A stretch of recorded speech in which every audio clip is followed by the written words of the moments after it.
What a life, eh, freak? 1 minute you're playing 21 and horse on the courts in Harlem, and the next moment you're in the showroom, configuring the gunmetal and graphite exterior of your luxury car and your iPad mini. Oh, I bet you get a crazy crowd when you drive that car around the block in the old neighborhood, huh? Yeah, I'm living the dream. Mad pandemonium. But folks from back around the way are real proud of me. Yeah, I hear you. Local kid makes good. You know, it kind of reminds me of when I took my tech stock public and I rang the New York Stock Exchange bell and my mom's friends called her up and said, "Maggie, is that your son on Bloomberg News this morning ringing the bell?" And my mom says, "Yes, sirree, Bob, it was him." That was a great moment, freak. And you know, our lives are like a pearl necklace of great moments, all strung together with the finest silk thread of memories. And we have to be very careful how we cultivate those pearls and we thread that necklace. Does this meeting by any chance have to do with Vic Van Leer? I grew up in the burbs, freak. I wasn't poor, upper middle class, comfortable. My daddy worked as an accountant for one of the largest insurance firms in the country. Smart with his money. Mom didn't have to work. I went to boarding school. And then my dad died of a heart attack when I was a freshman at MIT. I was a movie geek, wanted to be a civil engineer, but I made my fortune by becoming a hybrid of both those interests. My dad didn't want me to be an accountant. Oh, listen to this. My best friend was a guy named Isidore. Yeah, we called him Izzy. He was one of the smartest human beings I have ever met in my life. I mean, Izzy was taking second-year college calculus courses as a high school sophomore, right? Straight A student, full ride to MIT. Izzy had the world at his fingertips. But he was always looking for trouble, and trouble found him. He ran with the wrong crowd. And when we got to MIT, he got this great job working for a financial consulting firm in Boston. But every weekend, he would fly to Vegas. You see, Izzy had a system for counting cards in Vegas that had the big casinos on the Strip. Oh, stymied. He would come back to MIT with suitcases filled with $200,000 in cold cash. What? Yeah. So your man Izzy was getting hit off like that? Like a fat rat in a cheddar cheese factory, freak. Okay, so what happened to this dude Izzy, because he's dope? No, not dope. Dead. After he'd been missing for 3 weeks, the Nevada State Police never found hide nor hair of Isidore. And our friendship took a hit when he asked me to hang out with him in Vegas, and I said I wouldn't do it because I knew he was on a dark and twisted path in his life. And yes, he was my dude. But no way was I gonna throw my life away trying to show my loyalty to a guy who really and truly didn't understand what loyalty was all about. So this meeting is about Vic. Correctamente. Okay, well, sir, Vic isn't Izzy. And why's that, freak? Well, for one thing, you and your dead friend Izzy didn't grow up poor. Me and Vic grew up in a neighborhood where we had to look over our shoulder every 2 seconds to make sure nobody was going to walk up on us and rob us. True. Izzy and I did not grow up in the hood. But we, like you, thankfully grew up in a 2-parent household. But even that wasn't enough for Izzy. He wasn't satisfied. He was always looking for a 5-alarm fire when he already had the warmth and comfort of a loving family. This is not about class warfare, freak. This is about the consequences of making bad choices and risking it all when you feel like you have nothing to lose. Vic is like a brother to me, sir. But you shouldn't be Brother Vic's keeper, freak. Would a brother go looking for trouble and put your career and your livelihood at risk by getting into fights at nightclubs and seedy after-hour joints and then scream to the media, "Yeah, it's all good, I'm an FOF, friendo freak. It's all misunderstanding. Y'all be haters, don't hate my game." I don't think a brother would do that to someone they really cared about, but a guy who looked at you like a meal ticket would. No. See, you don't understand Vic. Really? I don't understand. No.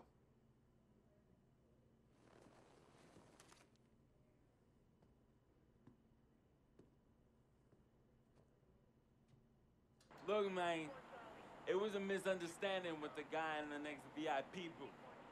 His honey started flirting with me, so naturally I started flirting back. Next thing I know, Captain Cornball's off my grill piece beefing. Next thing he know, he got a two-piece and a biscuit on his left eye. Hey, I don't know who hit him. And it damn sure wasn't me. Hey, Captain Cornball's mad because I'm an FOF, friend of freak. Hey, but check this out, though. He needs to train that hottie before he leave the house, though. Yo, he's hotties ain't loyal, man. What's there to understand? Are you freaking blind? You know, I just want to know, how much did you pay your lawyers to make all this go away? Almost $100,000. Excuse me, son, I'm sorry, I couldn't hear you. I said I paid almost $100,000. Exactly. And if you keep riding shotgun with Vic, you're gonna go broke. Quick, fast, and in a hurry. Look, Vic is my friend, and I grew up with him. How many times I gotta tell you, sir? Freak, this is not a request.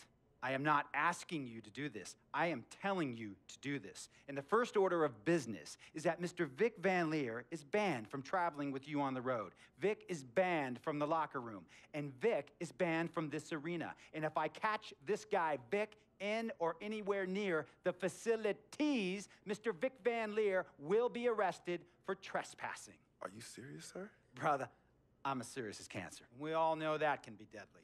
You know, when me and Vic were kids, playing summer tournaments at the Dome, we always imagined making it to the pros, right? And after the crowds left, just a street light was on the court, like 11:30, 12 midnight, even 1 in the morning sometimes. We used to practice player introductions, running on the court, giving dab, high-fiving the teammates. Vic, he would act as an announcer.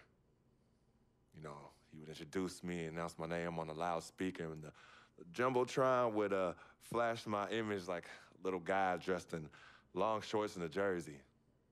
And now, fresh off his 3-game, 62-point scoring streak, the youngest player to ever do so in NBA history, Frequency Vibrations.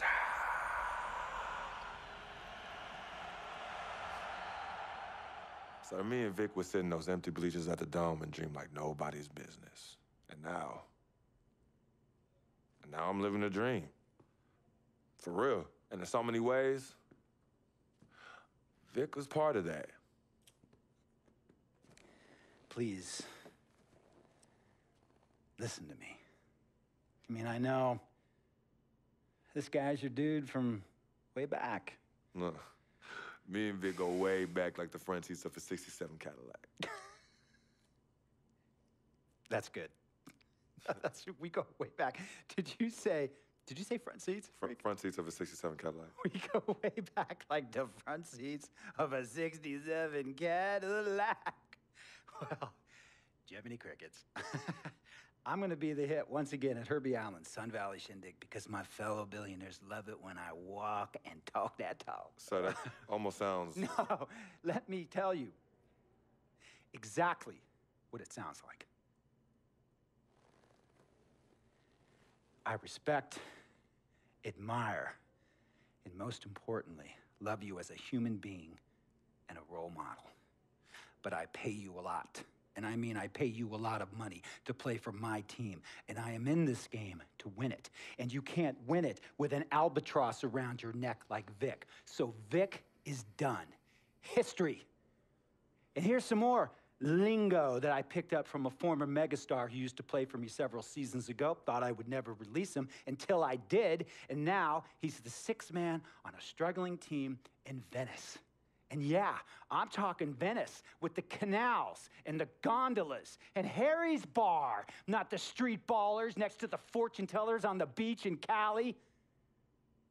This guy used to tell me when he thought there was a player destroying our team, don't be a hero, cut that zero. And that is what I am telling you about Vic, freak. Don't be a hero, cut that zero. The only thing Vic brings into your life is headache. and unwanted and unnecessary negative attention, and it will begin to affect your mindset. And when it affects your mindset, it's gonna affect your play. And when it affects your play, it's gonna affect my team. And when it affects my team, it's gonna affect my money. And if it affects my money, Google Translate will become your new freaking friend. I want a championship ring, freak, and I want you to help me get that ring. And banners after banners hanging from the rafters in this arena. So, freak, hear me clearly and hear me good. V-G-G, Vic, gotta go!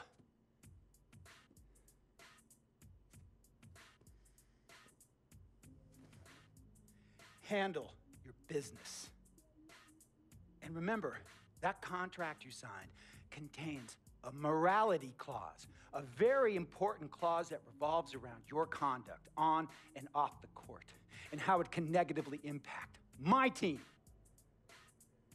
Now, I don't want you to have to learn Italian or Croatian as a second language. And hey, playing pro ball overseas, there's nothing wrong with that. But the arenas are nothing like this, nor will the money be the same. And on top of all of that, this is the U.S. of A., the greatest freaking country in the world. Ask yourself, is Vic worth all that? Think about it. Think long, think wrong.